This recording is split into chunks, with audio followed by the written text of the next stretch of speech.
Hey guys, I'm JanetOnOccasion, and today we're playing the Total War Warhammer II Battle Replay, and, heads up, this one's silly. It's very silly. This was sent in by konsmgr, and it's total nonsense. He's up against the Vampire Coast, and he's got just such a memey build, but also so weirdly viable. It's very cool. So he's got Balthazar Gelt. He's just a battery. That's all he's here for. He's here for the Staff of Valans and Arcane Conduit. And, well, he does have Plague of Rust, so lowering armor is kind of nice if there are a lot of depth guard. It's pretty handy because he doesn't have a huge amount of armor piercing. Well-ish. Mixed. We'll see. Anyway, Free Company Militia, ton of them. And they obviously don't have a lot of armor piercing. So if a load of them are firing at something like depth guard, then lower the armor of the depth guard. And suddenly all these will melt it in seconds. I think that's where he's going with the Plague of Rust. But he does also have 3 cannons. That's right, he has 3 units of great cannons, 9 in total. Pretty nice. So that's enough cannons to be able to compete with any other artillery. And he needs to make sure he does that, because he's also got a Temple off Luminark, and you don't want that sniped out by artillery. And this thing is ludicrous. It's got a net, which is great. You know, really useful. Be able to net something down. And he's also got this Bright Wizard here. So, Flaming Sword of Ruin. Really nice to add a lot of extra punch to all of your units. Works against missiles and melee, you know, both. And Cascading Fire Cloak, the extra melee defense, very nice indeed. Keep something more survivable. And also fireballs, just are constantly shooting stuff that he wants to kill. So anything big turns up, throw a fireball at it. And yeah, great spell selection, but Kindle Flame is brilliant because that plus 22% weakness to fire damage. The Luminark does fire damage. And it already does 1400 damage. And armor piercing, how much is that? 855. Okay, so add 22% to all that damage. So you're doing an extra like 200 damage a shot, which is ludicrous. So yeah, this thing is going to do a ludicrous amount of damage while Kindle Flame is active, which is just fantastic. Also, it does reduce power recharge rate around it, which is very cool. It is map wide, which is pretty damn good. I mean, that is huge. Just lowering recharge rate for an enemy army that relies on its magic so heavily is really good. So, gotta love the Temple of Luminark. Also, he does have the silver bullets, and he's got some swordsmen. One in the back, a couple over here. He's got these 2 Empire Knights as well. So, this is actually really good, because most of the sort of zombie mobs that tend to just completely overwhelm, Free Company can beat them in melee, and just the weight of fire, they can do a load of damage to something before it gets into melee with them anyway. So they make for a really good front line in this matchup. So I absolutely love this. This is very funny. Now his opponent, this is by no means a bad army at all. You see, he's got tons of fodder. Just a load of fodder, as you always expect to see. He's also got some depth guard that will cut through basically any infantry that the Empire has to offer. And also Mongols, and again, they can just kill one unit state troops after the next, and they cause terror. They can just break things so fast if they're given the chance. Mongol Haunter, great for bullying enemy heroes, and also Count Noctilus, who is the meta pick for sure, but putting him on the Necrofex is always risky, but it is also very satisfying to have him on a Necrofex, firing those, you know, quadruple cannons on his arm. Also, these deck gunners, great for killing enemy heroes, really nice, and against an artillery-heavy faction, they're not actually bad, because it's quite difficult to get rid of them with artillery, because they're in a nice long line. So cannonballs, you have to shoot at them for quite some time to be able to whittle them down, and there's usually more valuable targets to shoot at. So these guys are very good for just pointing at heroes and whittling them down. So I like that a lot. Also, Scurvy Dogs, really good for accosting enemy artillery, and just generally being a nuisance. They're really nice like that. Get into the back line, you know, gobble up some handgunners. They're very useful. So this is a good army. He's also got the Black Spot, so some decent sort of backline defense there. They've got really good missile damage, you know, armor piercing to whittle down expensive targets, but they've also got pretty good weapon strength with their armor piercing and anti-large, which is very useful for, you know, guarding that back line. So very cool. So this army is pretty typical. It's not bad. It's not bad. So, Gelt, he's flying around on his flying horse, as you do. Temple of Luminark seems to be moving back a little bit. And Empire Knights, they're way back, just holding, in case of any Vanguard shenanigans. Usually, there are the Mongols in the back. Empire Knights are great for dealing with Mongols. Mongols really suffer against heavy cavalry. You know, the charge bonus really hurts them. They don't have very good melee defense, and they don't have a lot of armor. What they do have is missile resistance and great armor-piercing anti-infantry.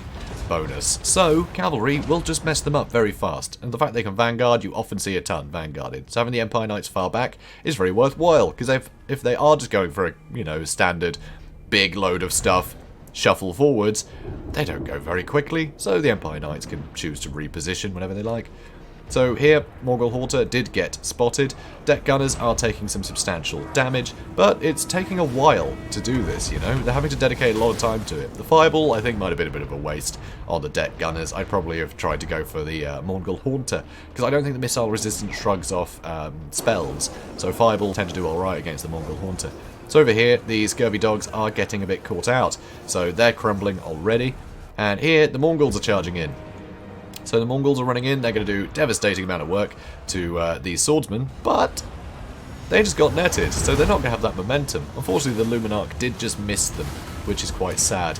But here, stupid amount of gunfire on this Mongol Haunter. Everything is firing at it. The silver bullets are taking a lot of damage from the deck gunners, but this damage is counting, you know. This Mongol Haunter, he needs to get into combat and get some work done. So he's being a bit slow to move in, unfortunately.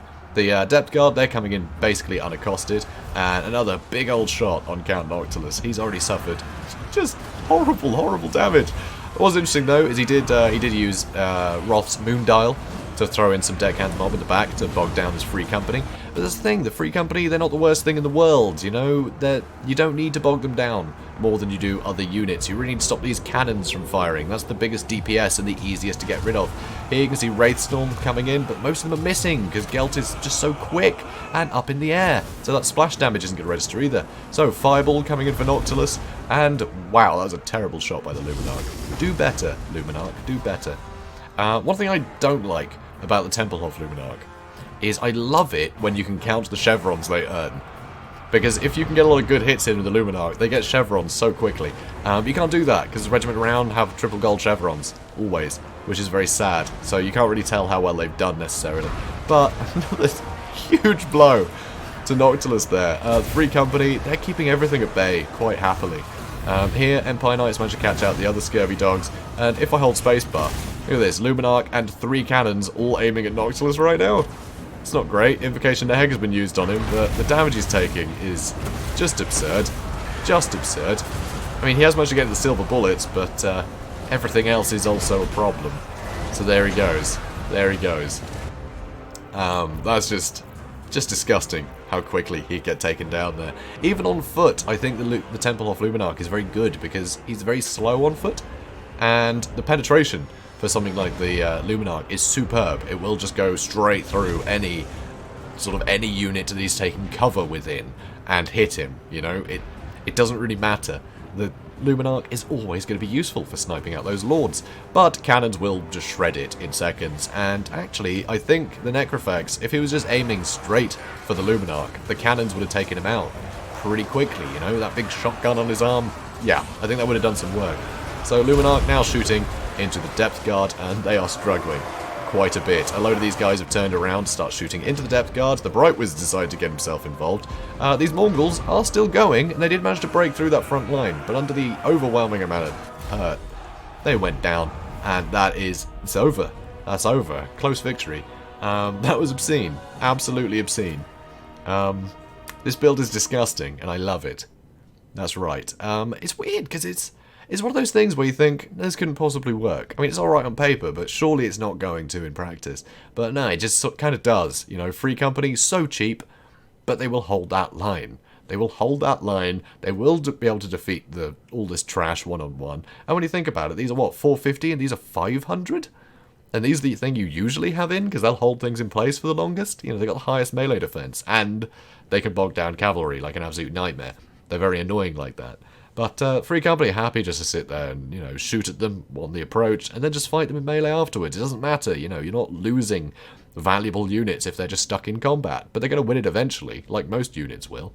And they're nice and cheap, you know, they'll do great. And the missile fire just means they can get more value. They can do a lot of damage before they have to start fighting, which really just helps finish that engagement quicker. It's not like swordsmen, they have to wait to get into combat to start hacking through it all. No, they can get a lot of hurt in. You know, a good couple of volleys into these slow-moving units before they can get engaged. So it's really impressive, you know, Free Company will do that. But because they're so cheap and reliable in this matchup, suddenly you could afford a ton of other stuff. You know, very cheap cavalry. Don't need expensive cavalry in this matchup either. You know, Empire Knights, they're fine for dealing with Mourngulls and, well, chasing down scurvy dogs too. So Empire Knights are fine in this matchup, and to go too elite, you know, like demigriffs or something, they're just too good a target for enemy artillery. You don't want to risk that. So why waste the money? No, get the Empire Knights instead. They do a fine job. Luminark, obviously, he's got the net as well, so if you are getting a bit overwhelmed by too many units, you know, if it was a big Mourngull rush that's going to crush through your front line quickly, net something and focus it down. You know, that really helps. Bright Wizard, Kindle Flame, just maximising the potential of the Temple of Luminark while dishing out a load of punishment himself. Gelt, he's not going to get caught out by anything. The amount of guns here, none of the bats are going to survive against a free company. There's enough Overwatch fire that nothing in the air is going to be a problem, and nothing on the ground is really going to be able to hit Gelt. You know, he gets shot at a fair bit, and he did a fair bit, but nothing that was going to really be a problem. He doesn't need to really, you know, stay unhurt. He doesn't need to have a load of health so he can run in and do damage. No, he's Gelt. He just has to be a battery. That's all he's there for. And as long as he doesn't break or die, you're not going to get the leadership penalties, you know? So Gelt does the job. The cannons, huge DPS, and great for attacking other cannons, especially in these numbers. They're going to do well. They're going to win those duels against the carronades that are far less accurate. And luckily, far less accurate than they were in in the first build that I played before the Everchosen. God, carronades were stupidly accurate. They never missed. Even without Spiteful Shot, they'd still win most artillery duels. It's pretty disgusting. So these guys can do a fine job, especially with the Temple Half Luminark being the main target. If this starts just running around for the first few minutes of the fight, while the cannons clean up the other cannons, then it can just sit and kill things. You know, it's the target you have to get rid of first. And if as long as it can stay alive, these guys are going to mop up anything that could threaten it. So just there's a huge amount of synergy here for what is quite a memey build, which is really fun. I think it's great. And Blind Zizka, I know you're better than this, right? Not to say, like, what are you doing here? No, Blind Zizka didn't really make any mistakes. Sure, he was a little slow with the Mongol Haunter, unfortunately, but other than that, he did fine. It's just this build just clearly caught him so unawares. I don't know how you're supposed to fight this as the Vampire Coast. And so yeah, good effort, Blind Zizka here, but against this, I mean, what could you do? This is terrifying, so I thought I'd share that with you all. So, I have. So guys, if you enjoyed this, please do comment, like, and subscribe, and I will see you in the next one. Have a good day, guys.